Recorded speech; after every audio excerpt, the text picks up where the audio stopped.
There are many, many types of chains, and some are a lot weaker than others.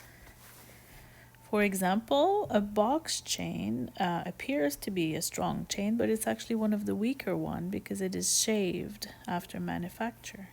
So a rollo or cable or curb chain is a lot stronger with lots of flexibility. Some chain, like the magic herringbone, which is very popular at the moment, kink very easily. So one of the repair you may have to do is just to gently hammer onto it to try to remove the kinks. It'll never go back to how it was when it came out of the factory, but sometimes you can help it a little bit. So always protect with a bag and use a nylon mallet or a very well polished metal hammer. For a chain that is actually broken, you can sometimes repair it so it is invisible, but on certain styles that is not possible and you will always see where it was repaired. On this tight rope chain, for example, or on this snake chain, you will see the repair, so you need to let your client know. You can only butt the two ends together, file first, and then butt the two ends together. So, of course, you will be able to see where it was repaired. Start by holding your chain and cutting away any damaged piece. Cut away as little as you can. If you cut away more than a quarter inch, roughly, or 2 or 3 millimeters of your chain, the client will very much notice it when wearing. So you need to discuss with your client if you think that you need to remove more than about a quarter inch because it is damaged. So for those chains that you need to butt together, you file the end as best you can, both ends, or use your disc to have a nice flat ending. And this is a chain, once again, that you cannot hook back together. And on your brick, I like to use a very clean charcoal brick for this. You position the two as close together as you can. Always protect your chain with a surface protectant because chains have a coating. Even if they are silver or gold, they will have a plating, usually of a higher carat or a fine silver plating, and in case of silver, even a light plastic type of coating. So you need to protect the surface to hopefully have no discoloration, although it is possible, and you should warn your client that discoloration is actually quite common on chain. So protect your surface, flux, and then prepare your solder. You can use easy solder for chain. That's one of the applications that you can. In this case of doing a butt solder, we don't want the solder to run everywhere, so a medium or a hard might be better. We want the solder to stay very much just at the connecting point. So for this, I would tend to use a medium solder. When repairing chain, also switch to your finer tip. Heat up gently. We want to be pretty quick and to the point on this. We obviously don't heat up the whole chain. Heat up gently, position your solder on top, and if it will not stay on top, sometimes for chain repair I put the solder at the bottom and the chain on top and then suction it up. So in this case I have a little tiny piece on each side. Heat up until it just melts together, and that's it. We don't waste our time with this. We don't want to melt the chain any further, and we don't want to damage it. So quick to the point.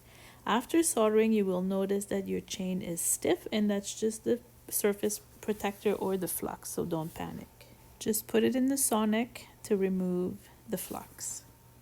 For a chain that has a link like a cable or a rollo or a curb chain, you will be able to open a link, hook it together, do a solder, and then you will not be able to see where the repair was made. With practice, you can hook back together very, very fine chain and make an invisible repair. So first you want to discard the link that was broken. Why? Because it could be broken in multiple places. So you just discard that one and you go back to the fresh one beside it that is not broken. And then you want to cut that open with a saw if it's big enough. and with very delicate snippers to have a very clean cut. So you just very gently open one link. Sometimes they'll break on you, so you have to be very careful if the chain is very fine. And then if possible, if it's big enough, you want to file the end of these this new link that you just opened. You want to file the end or use your sand disc to make the end flat again. You can use your pliers to help yourself hold the link. When fixing a chain that you are able to hook the link through, it's very easy to lose which link you've hooked back together before soldering. So for that reason, I put a little bit of permanent marker on the two links on each side of the one that is open. So when it lays flat, I don't lose the link that I have to solder. And when it's very, very delicate and very fine, it's really easy to lose which one is open. So a little permanent marker on each side. Hook your chain through.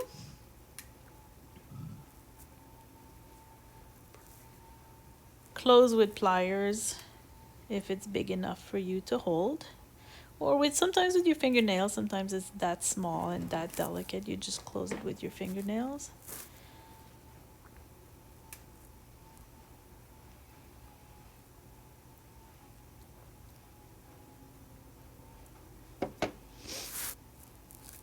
And you see, we wouldn't be able to see if it wasn't for the permanent marker. We would completely lose where the opened link is. If the chain is very fine, you may have to do it, solder it lying down like this. But if possible, you want to separate that link. Take the link that is open and hook it in your third hand with the two other side hanging down. That way you really see where you need to put your solder and it's very clean. You may need to file your tweezers to have a smaller hold on the chain.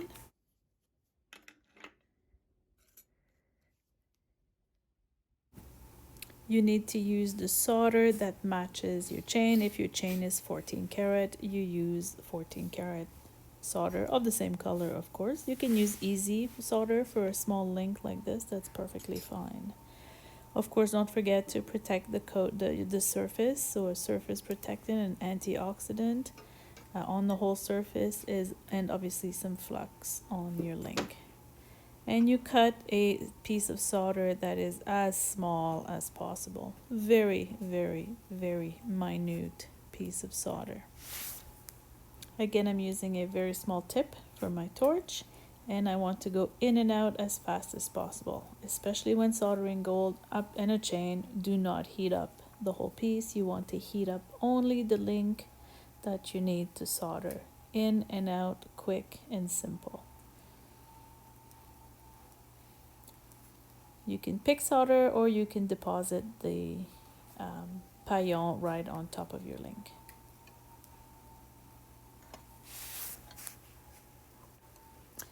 After your chain will be stiff, again, like the other one, it's just the surface protector or the flux, so don't panic, don't try to loosen it, just put it in the sonic. I prefer to use the sonic for chain because the pickle, you may contaminate your pickle with the catch of the chain because the catch has a spring. So with the sonic, it's a little bit safer for a chain. As you can see with our first repair, it is visible. There's no other way for this type. You can feel it with your nail and you can see a little break in the chain visually. And with the second one, it's completely invisible. You can't see it all where it was repaired. For cleaning after sonicking or pickling, you have to be very gentle. You can use your pink rubber wheel. This is one of the good application for the pink rubber wheel. And another option is to hook your chain from the catch onto a nail or using binding wire and then very gently rubbing your chain with a rouge cloth. So you have to be very careful because if a chain has been broken, it's obviously fragile, so you have to be very gentle.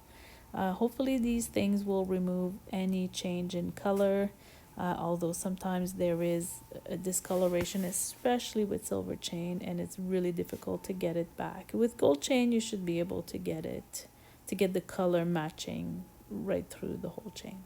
Often with silver chain, it is more cost effective to buy a new one, so that's something to consider.